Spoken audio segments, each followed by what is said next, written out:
the the dad from Eva. If I could get it, you know, the whole time. My dog is making noise in the background, my bad. This is not gonna be a good recording.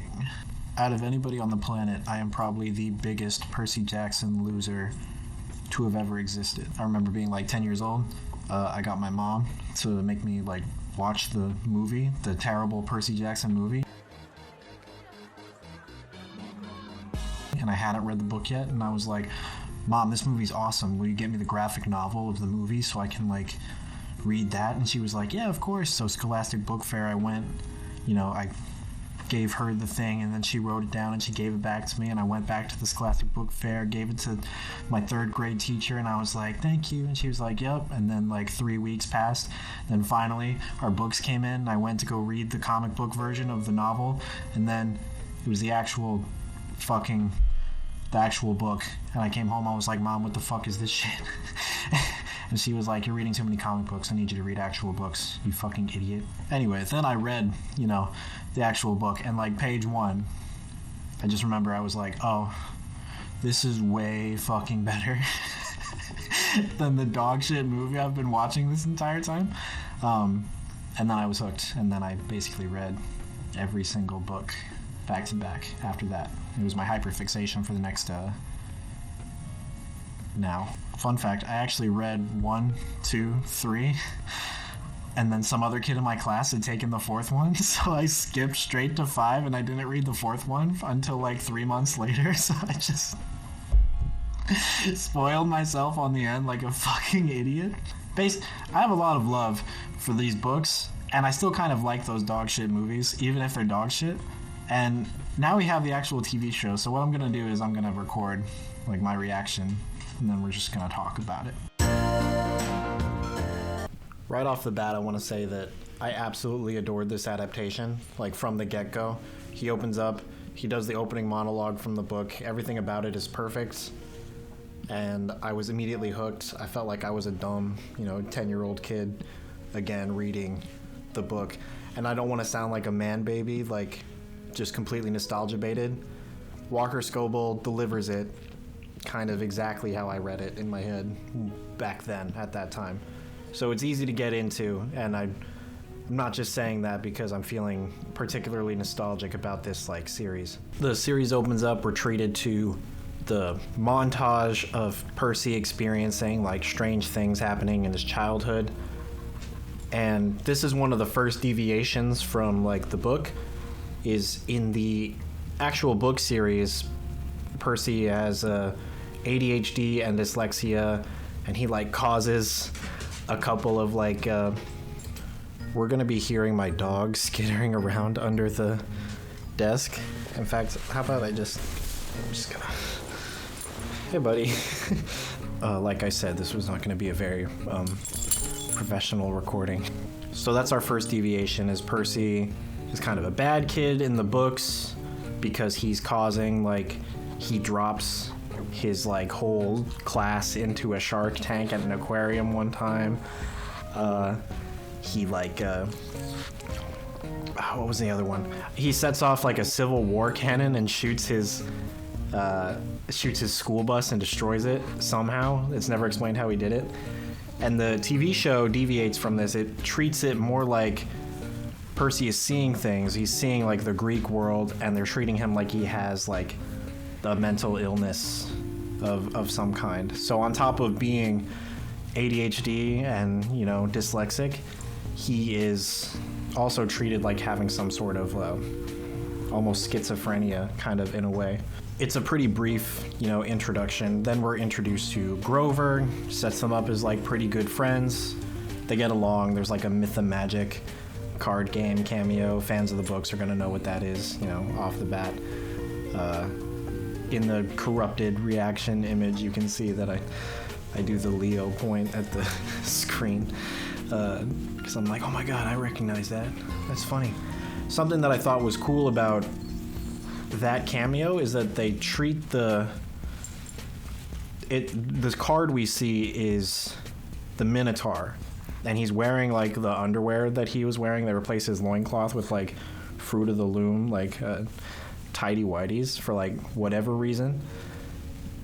And that's how he is in the Myth and Magic card game. So I'm wondering if later on they're going to treat the godly figures, the mythological figures in the series, as being accurate to like their card interpretations. Because I remember in the books, that's not how they treated them. They treated them as though it was like super inaccurate, and I thought that was funny. The scene at the museum, for the most part, is mostly unchanged. And by the time you get to this segment of the show, you realize all of the casting was like spot on. It was perfect.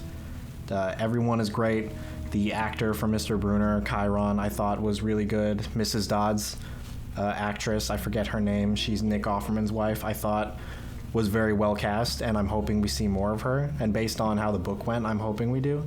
Or I at least I think we will. You know, we get all the same stuff. Percy gets riptide from Chiron. He kills Miss Dodds, and then no one understands what's going on, but they still treat it like he assaulted another kid. I remember in the book, this is another deviation. He spends the last couple of months at Yancey. He like makes it through, but then they're like, okay, well, you're not going to come back next year, and he gets kicked out. But here, it sets up like a conflict between him and Grover, where he's in like the principal's office and he's getting roasted by the principal, and Rick Riordan is there in a corner just staring at Percy, disappointed. And if you know, that caught me off guard. I thought that was really funny. Grover actually doesn't stand up for Percy, and that gets Percy kicked out like immediately before the school year is even over. Percy gets kicked out of school, he goes home, and then we, the viewer, are introduced to another like big departure from the books, and one that I'm personally like a big fan of.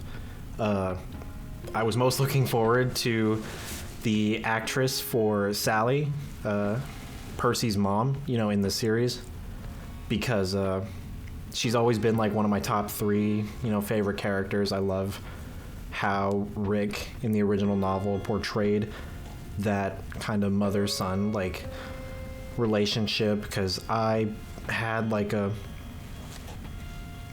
my mom like was single like growing up with me and like my siblings, so I always kind of connected to that on like a personal level, which was again just an element of the show I was greatly looking forward to. In the books, Sally is actively being abused by Percy's stepdad Gabe whenever Percy isn't around, and there's even like some implication that Gabe was like physically abusive to Percy on top of it. But in the show, Percy comes home and we're introduced to Gabe, and the immediate like departure from it is that instead of being this like fat, gross, physically abusive, like intimidating man, he is now just like my actual dad. He's a bum who sits on like a lazy boy and like plays video poker to earn money, and then Percy like knife hand roasts him for not actually having a job, and they have like a back and forth argument, and instead of like hitting him or anything like that, Gabe is just a loser arguing with like a 12-year-old instead of how he is in the book. And this I think is actually really cool, and I'll kind of go into why I think that's really cool in just a little bit. We are then introduced to Percy's mom, Sally. She's outside getting rained on, and then if you know the book, you know she's probably intentionally doing it because she wants to feel closer to Percy's dad somehow. If you were a fan of that, you'll definitely be a big fan of that in the show like I was.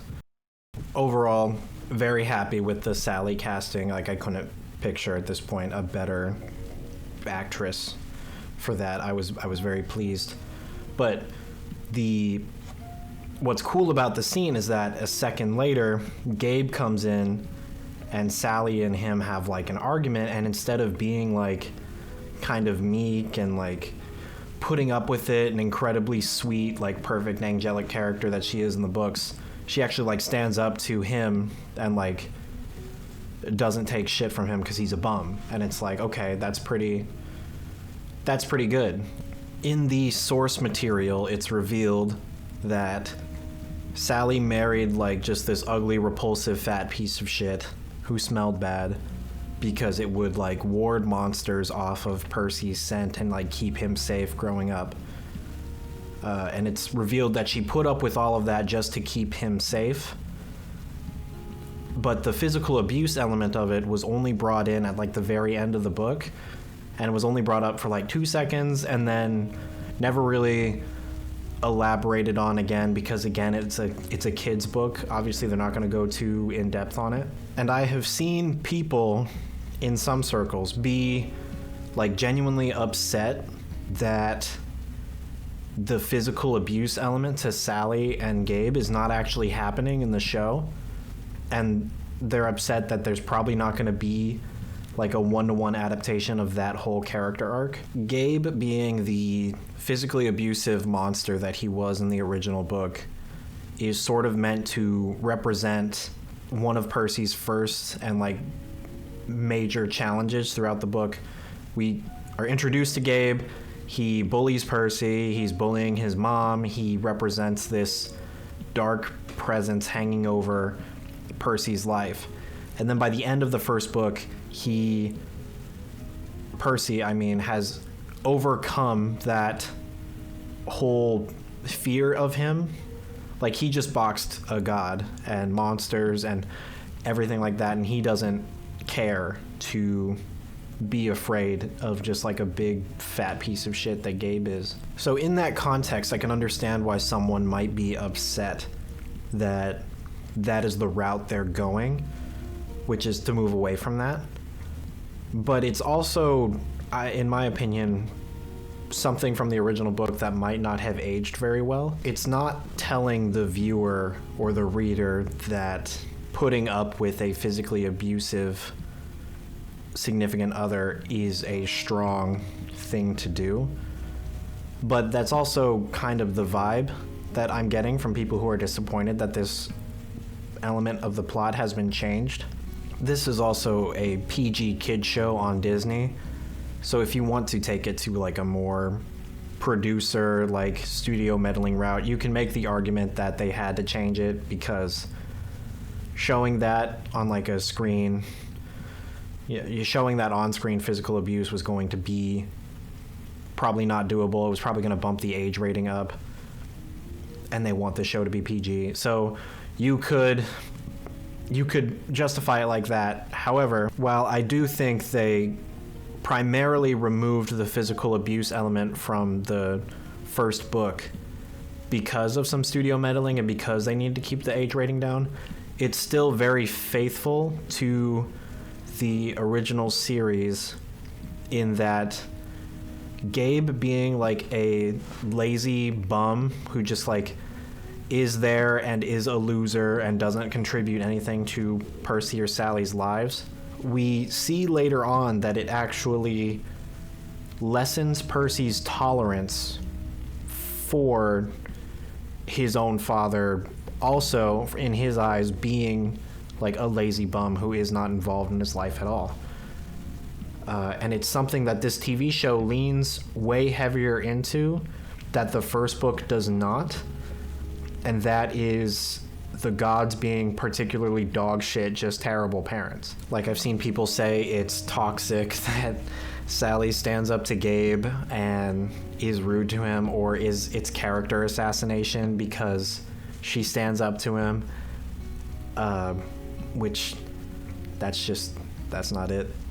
That's really silly. I've kind of rambled about this plot element, but it was one of the things from the first book that, compared to other children's stories I was reading back when I was a kid, that was one element of it that stood out to me like a lot. So it was something I wanted to like focus on. I was wondering how the show was going to adapt it. Overall, I'm pretty happy with this is how they're doing it. So yeah, we get the reveal, blah, blah, blah, of Sally, Gabe. They go to Montauk, which is where Sally met Poseidon, met Percy's dad. They're hanging around. There's some cool dialogue about, Percy feels bad, he feels like a burden, but Sally actually reveals then to him that he's a demigod, which is another departure from the actual books. There's a really funny back and forth where Sally reveals that Percy's dad was a god, And Walker Scobell's Percy is like, wait, my dad is God? Like Jesus? That I laughed really hard. If the reaction hadn't been corrupted, that would have been in it. It was pretty good. That was a pretty good bit. Good job, Rick. Good job, show writers. Grover shows up, you know, as he does in the book. It's raining out, and he's like, okay, we gotta go. Stuff's happening. There's the reveal that he's a satyr. And this is, I didn't really mind it that much in the first episode, but I've had almost 24 hours to kind of process my thoughts on this. The scene where they're running from the Minotaur is Marvel Cinematic Universe-y in tone. And if you actually watch the show, I feel like you might know what I'm talking about. The reveal of the Minotaur is not particularly great or all that terrifying. There's like a lighthearted kind of tone as they're outrunning it, which I thought was misplaced, maybe just a little bit. It's probably one of the only things from the first episode that I wasn't a big fan of, was the tone of that scene. But specifically only when they're trying to outrun the Minotaur in the car is when it was weird. After that, the series takes on like the somber, kind of terrifying vibe of, oh shit, the Minotaur is here, bad stuff is happening. The actual design of the Minotaur was really, really good, which is really good for keeping kind of the goofy, modern / mythical vibe that the books are so well known for. So that was something I was a big fan of. They actually kept in the bullfighting like thing, because Sally out of nowhere decides to teach Percy how to bullfight, and I think that's the name of the chapter from the original book.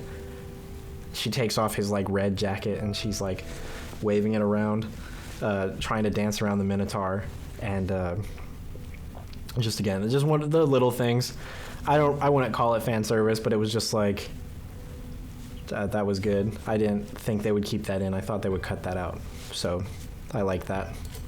And this is the scene where you get the sense that this is going to be one of those shows with really good fight cinematography, and the actual fight with it is like pretty tense and well shot. Like you could just kind of see everything going on. I didn't think it was too dark. I didn't think there was like no shaky cam. Everything was pretty clear, which was something I was just kind of worried about. A lot of TV shows have like dog shit fight cinematography, but that was actually pretty good. And then it made me really happy they kept in Percy ripping the Minotaur horn off of the Minotaur and stabbing him to death with it. He stabs him in the head with it this time instead of like in the side. Overall, I've seen people call the first episode kind of slow, but that just like makes sense. It's a TV show. Like compared to the other books in the series, The Lightning Thief always has, to me, been slower than the rest of them. It hadn't quite hit its stride yet, and there's a lot of setup they got to do, so really, outside of maybe some weird tone at time, I thought the first episode was really solid. It's definitely a fucking improvement over the dog shit Percy Jackson movies. Even if you like them, I don't care. Like, this, if that was our only like adaptation ever, that would be the worst. And now we have like a faithful author-headed adaptation of the books that we all loved like growing up. I feel like even as a casual viewer who has not read the books and is just watching the show for the first time because people told you to, I can't see anyone being like upset with the overall finished product. Everything is like sensical, straightforward, sets up a lot of character arcs very well, and overall it's a good introductory episode. It's a good pilot. Couple things and kind of cut to the chase on episode 2, because episode 2 is better than episode 1 was, but there are less deviations and just kind of in general maintains like the very faithful nature of this adaptation of the actual books. Percy, wakes up, he's having like the week long, he's in and out of it. We're introduced to Annabeth for like 0.2 seconds. She says, "You drool in your sleep," like the classic line. Everyone's like, "Ah." Percy wakes up, he's sad about his mom dying, and then we're introduced to Mr. D, who was one of the few castings I actually knew was coming in the actual series. And it's perfect. Of course it's perfect. I forget the actor's name, but he plays the perfume guy on Parks and Rec, and he's in Brooklyn Nine-Nine a couple of times. Overall, very good. There's a very funny back and forth exchange. Percy's looking for his dad.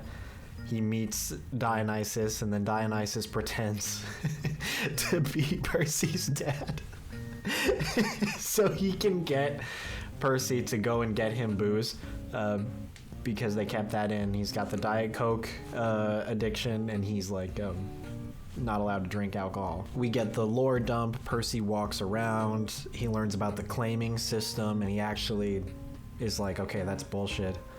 There's a particularly weird shot of Chiron walking up to Percy, and you can see the CGI is not particularly all that good. It's pretty funny. It's just like, it looks like they kind of moved his outline just like back and forth in post just a little bit. I thought that was weird. Once again, the show continues to prove it casted everybody like perfectly for their roles. We're introduced to Luke, who admittedly the reaction is gone, but I didn't know who was playing Luke, and when he came out like on the show and started talking to Percy, I was like, okay, who's this guy? I don't know. Who's this e-boy looking guy? And then I noticed the scar like across his face, and I was like, no, that's Luke. Oh shit. Overall, throughout the whole episode, not that much has changed from the opening. It's pretty much 1-1. There's a funny montage of like Percy trying to figure out what he's good at. He's not particularly great at shooting arrows or like smithing or anything like that, and it's a funny sequence. It's pretty good. It takes a little bit more time to flesh out Luke kind of watching over Percy and like kind of setting that whole thing up, setting them up as friends. And then this is where another kind of departure, not really departure, but a more fleshed out element from the books kind of rears its head in this show. Luke has this monologue where he goes off about personal glory and heroic glory and doing like great feats like the heroes did, in the old days. And that is like an element of the show that actually ties the entire camp like in on itself. Everyone is competing in some way because they want to be recognized somehow, which is particularly interesting, and kind of smooths out some of the strangeness from the original plot. So it becomes obvious why Clarice, daughter of Ares, wants to beat the shit out of Percy. It's because he showed up and he killed the Minotaur. Everyone's talking about it. So currently he has kind of a lot of the glory. And there's like a competition to see like, okay, well, who can get more of that? Luke already has personal glory because he's the best swordsman at camp. But it's been kind of smeared on because even though they haven't gone into it yet, he got beaten up on a quest, and that's where he gets the scar from and all that. Annabeth wants glory, throughout the episode too. She wants to prove herself, and she wants like the quest, and that is a big element of it, is that she's waiting for, and that's why she takes an interest in Percy, is because she feels like he's the key to starting that whole quest line. And it comes back around to Percy and his idea of personal glory. He wants glory. He wants to not be recognized by his dad, but he just wants to prove to his dad that he's not like his pawn. He's not like, he's trying to force his dad to recognize him, not because he wants his attention, but because he's angry with him. It circles back into what I was describing earlier, where you have Gabe, who is introduced, and he's a bum, and it only serves to decrease Percy's tolerance for Poseidon's godly bullshit, is how I like to phrase it. Even after like getting claimed in the episode kind of somewhat half ends on him getting claimed by Poseidon and moving into the cabin and that stuff. Even after that, his immediate instinct is to shit talk his dad, and he's like, fuck that, I'm not Poseidon's kid, I'm Sally's kid, which is again really tying into that whole element that the gods are really shitty parents, and Percy is not like a fan of their tactics, and he wants to change that. They introduce burned offerings in the episode. The idea that, you know, you sacrifice some of the best part of your meals to the gods, and then you get like it's possible you get like a benefit from them or something. You just give them like the best stuff off your plate. And when Percy learns about this, he goes into the woods like by himself to burn some of the blue candy that like Sally gave him in the first episode. It's like Percy's way of trying to talk to her, because you get the sense that he doesn't really think she's dead. She might be out there somewhere, but he's still under the impression that she's dead somehow. It's like kind of complicated, but just again, really strongly feeding the narrative that Percy's not a fan of his dad, and he's gonna fight to kind of eventually change how the gods kind of look at their children. The actual capture the flag game was really, really good, I thought. All the choreography in it, didn't mind it at all. It's kind of the same thing. They're on Annabeth's team. Percy gets like shoved off to one corner of the boundary, and he's not really doing anything. And Annabeth pushed him out there because she knew Clarice was gonna try and like find him and beat the shit out of him. While that is happening, we get this like little montage segment of Percy just like bumming around in the woods because no one's coming after him. He doesn't know what to do. So he's like messing with little like iguana mythical creatures in the woods, and he like is just peeing in the bushes. And then there's a shot of him flossing, which fucking, I was like, oh my god, no. I didn't need to see Percy Jackson Fortnite dancing, but they gave me it anyway, and now I have to live with that. In episode 3, we're gonna see Percy, you know, hit the gritty. Really, there's no major deviations from the actual book, you know, that are worth talking about that I haven't already brought up already. Obviously, episode 2 is a lot better than episode 1. Like, I can't imagine anyone. That seems to be the popular opinion. But as far as adaptations go, it's already rearing up to be like, just, again, the best possible adaptation we could have gotten of this series, like in a modern day context. Everything they've added, for the most part, I agree with. There's maybe some things from the books that aren't there that I was hoping was in it, but they don't really matter. It's a project with almost 20 years of hindsight behind it, so pretty much everything that was cut out could have been, and then everything added has been, in my opinion, a pretty good addition to the series lore overall. And I don't want to say better. It's hard to say better because I'm kind of blinded by maybe a little bit of bias to the original novel. But, you know, to a TV show watching audience, I can see the argument being presented that it is a more cohesive version of the first book. Overall, I'm just going to lump them together because it was just kind of like one big episode. I'm going to give it a 9 out of 10, you know, stupid, arbitrary rating. I really liked it. It's good.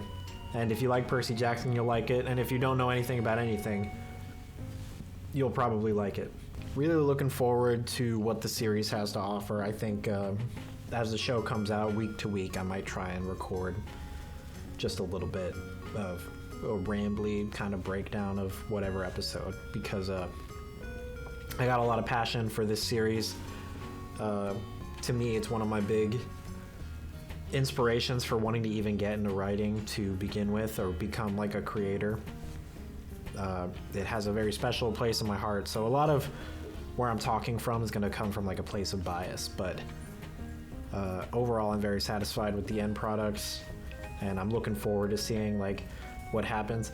And I really desperately need them to make a third season covering the Titan's Curse, you know. So I ask that even if you don't know the original books, you watch this show, because I desperately need them to at least get to that one, because that's my favorite book, and I will be very upset if that doesn't happen. So I understand people sub to me are also probably going to be a little confused. It's a lot's changed in my life since I last posted a couple of my what if videos. If you're here for Go 10 Black and anything like that, those are still coming. Like, I'm gonna do them eventually. I have all the means. It's just a particularly busy time in my life right now, and making just like a shitty, like, me looking at the camera and talking kind of video is a lot easier to do than the very high production value project that Go 10 Black was. But it's still coming, it's still on its way, and it's gonna be pretty good. We still have a lot of passion to get that project out, just the timing isn't very good for it. Subscribe if you're new, share around if you want. I like talking about stuff I like, so if you guys like this kind of content, maybe I'll keep going. I don't fucking know if I have the time, but we'll see. So yeah, thanks. See you guys next week with the next episode.